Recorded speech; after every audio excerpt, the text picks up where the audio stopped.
கோபுரத்தையே கடவுள் வந்து கெட்டச் சொல்லல. நான் கையினால் கட்டின ஆலயத்தில் வாசம் பண்ணுவதில்லைன்னு சொல்றாங்க.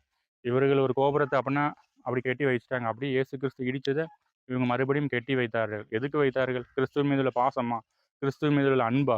கிடையாது. கோபுரத்த கட்டினா தான் அங்க ஒரு வியாபாரம் பண்ண முடியும். அங்க இப்படி புக்க வியாபாரம் பண்ண முடியும். இப்படி உங்களுக்கு மாசமா வாரம் வாரம் காணிக்கை வந்து வருமானம் வரும். வரும்.